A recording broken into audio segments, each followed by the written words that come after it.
Acho que foi o mestre Gabriel que nos deve ter mandado um recado para me procurar, né? Quem sabe, né?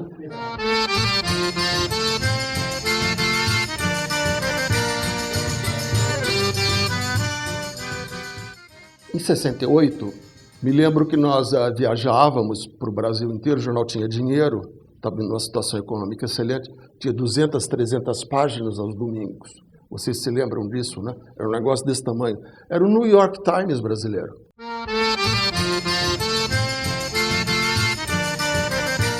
Eu fui para fazer a questão fundiária de Rondônia, sobre o início do projeto de colonização na Amazônia, é evidente. Eu era um repórter de 26 anos na época. Quem é que não quer isso? Para descrever e explorar uma matéria mostrando a conquista daquela região, não é?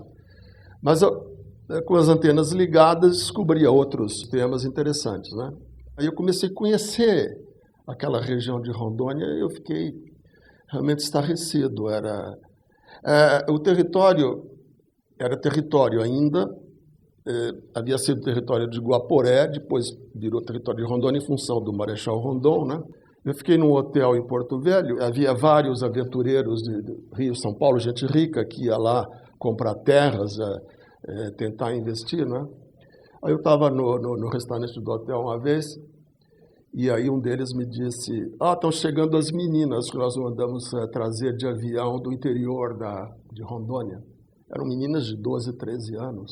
Já era a prostituição infantil, a pedofilia, que a gente volta e meia lê nos jornais, que ainda acontece na Amazônia. Estava acontecendo ali, então era esse o cenário. Muito bem, estou descrevendo isso para chegar ainda no ponto do mestre Gabriel, né?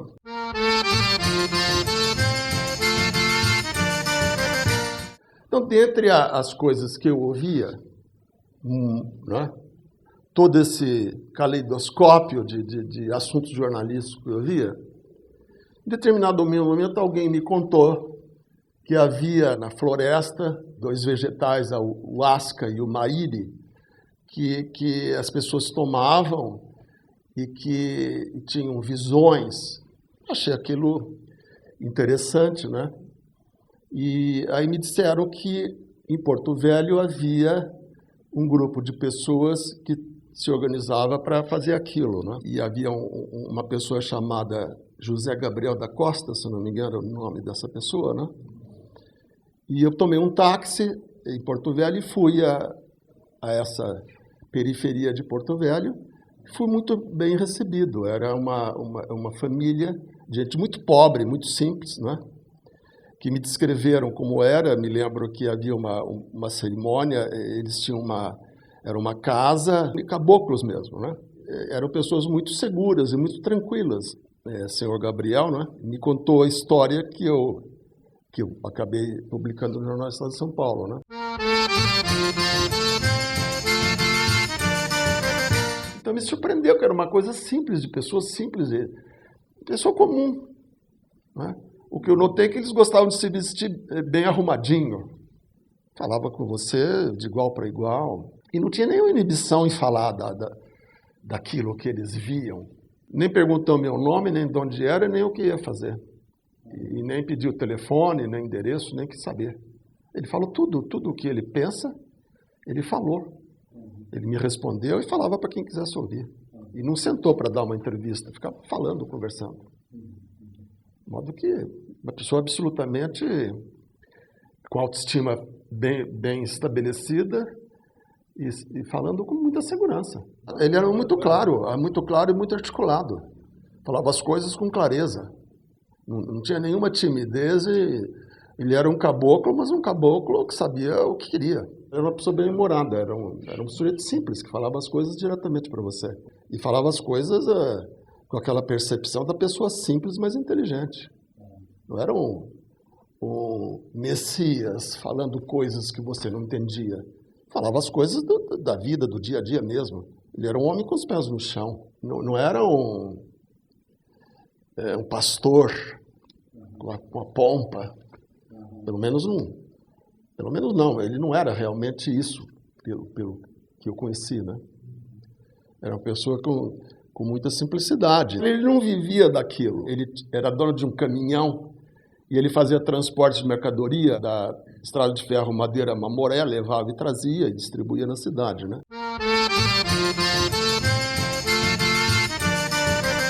Mas me parece que ele não queria criar uma religião, ele simplesmente queria utilizar aquilo que ele julgava que era uma dádiva da natureza, não é?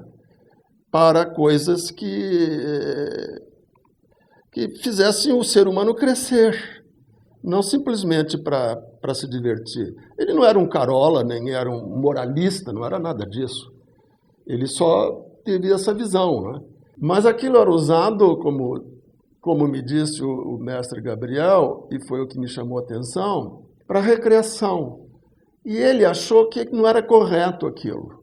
Ele simplesmente queria usar aquilo que ele descobriu lá na floresta, né? Que ele descobriu, mas que já existia. Ele quis dar uma finalidade mais espiritual para aquilo. Então isso me pareceu absolutamente claro, né? Eu tenho a impressão de que ele conheceu lá na floresta, aí trouxe e na casa dele ele começou a preparar e fazer com que as pessoas que tomassem aquilo tivessem um comportamento mais que a desinibição, que a alegria, que o desapego que aquilo provocasse fosse serviço para a construção de coisas mais edificantes, né? E não para você, como quem toma um Red Bull, né?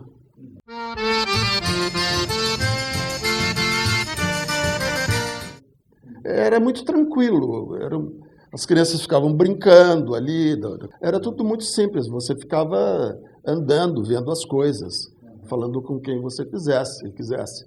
Não havia uma reunião aguardando o jornalista, era a casa dele. Era uma família simples, marido e mulher, com uma convivência bastante amistosa e ela era muito próxima dele.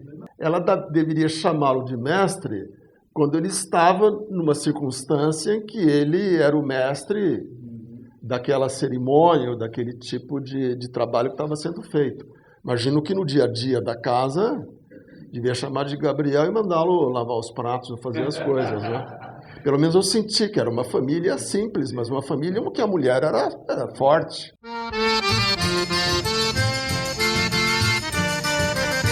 Me informei a respeito, estive no Palácio do Governo, conversei com autoridades, né?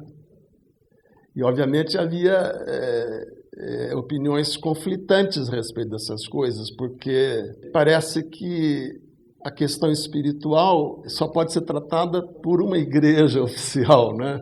Ninguém pode tratar de questões espirituais a não ser as igrejas institucionalizadas, né?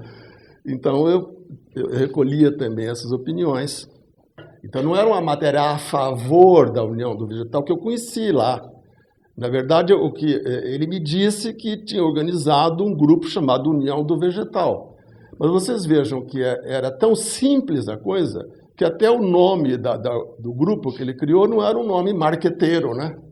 Que seria universal, mundial, dos santos dos últimos dias, muito mais bonito para vender, né?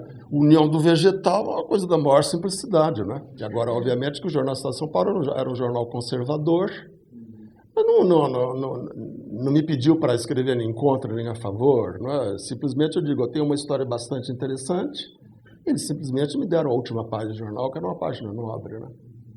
Aí eu descrevi, obviamente, colocando também as opiniões das pessoas que não acreditavam naquilo. Eu quis dar essa ênfase para não imaginarem que ele era um místico só, compreendeu? Então eu quis dizer, olha, existe o misticismo, existe o sonho, mas eu tive um dever de honestidade com o leitor e com a fonte de dizer exatamente o que ele era, compreendeu? Ele era um místico, ele sonhava, mas era uma pessoa com visão correta, uma pessoa honesta. Não era um enganador, que eu logo perceberia se fosse um enganador. Entendeu? A matéria seria bastante diferente. Não sei nem se seria uma página de jornal.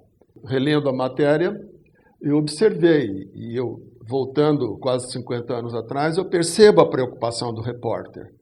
Dizer, ele é uma pessoa séria, ele está fazendo alguma coisa que ele acredita.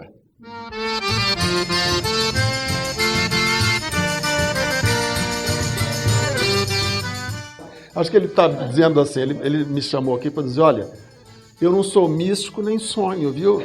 Aquilo que você achou que era, olha como a coisa avançou.